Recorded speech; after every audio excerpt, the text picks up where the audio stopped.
Getting connected. How to set up your fiber router. You've made the right moves to get yourself connected. Your fiber router is sitting on your desk. What now? We're going to help you set up your device and start streaming, socializing, and surfing online with speed.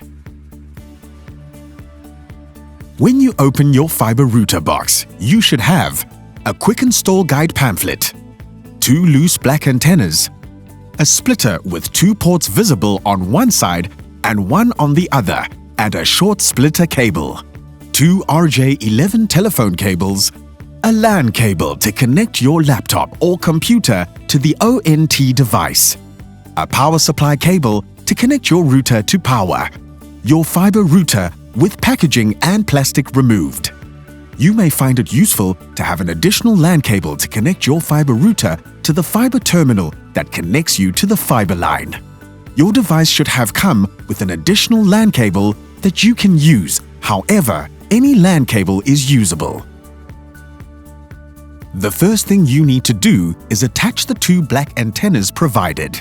Insert each antenna into the hole provided on each side of the router and turn clockwise to secure them firmly. Stand the router upright and insert one end of your LAN cable into the blue WAN port at the back of the router and the other end into the LAN 1 port on your fiber terminal. Your technician may have already attached the LAN cable to the correct port during installation. Ensure your fiber terminal is plugged in and displaying a power light.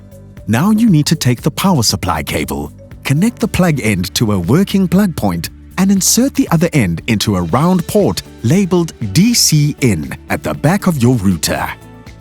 Using the second LAN cable, insert one end into a yellow LAN port at the back of the router and the other end into your laptop or computer's LAN port.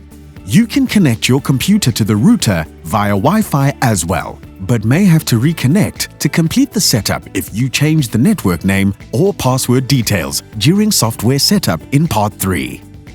Push in the power button at the back of the router to start the router up. All the lights should come on at first. Simply give it a few moments to display the correct lights. When the router has started up, the power light, the internet light, 2 Wi-Fi lights, a LAN light, and the WAN light should all be visible and showing up green.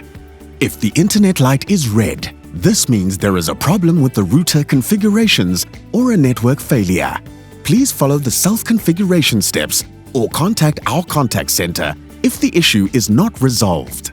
Now you've done all the hardware stuff. You can set up the software and change your network name and password. Easy. Setting up the software may differ depending on whether your router uses the DHCP or PPPoE protocol. However, this will be automatically detected.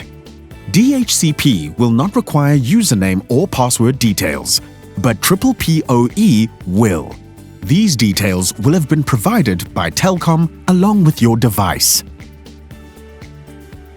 First, you'll need to start up your laptop or computer that is connected to the router and open up your preferred internet browser. Click on the address bar at the top of your browser and type in 10.0.0.2/ and press Enter. You should now see your router's home gateway.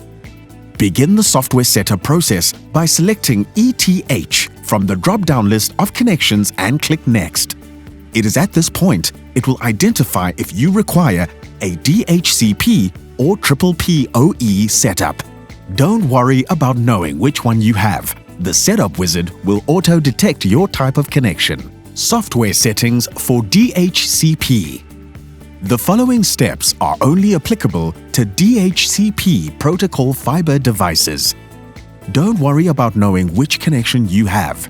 Just wait until the message Auto Detect Success DHCP Test Passed has popped up.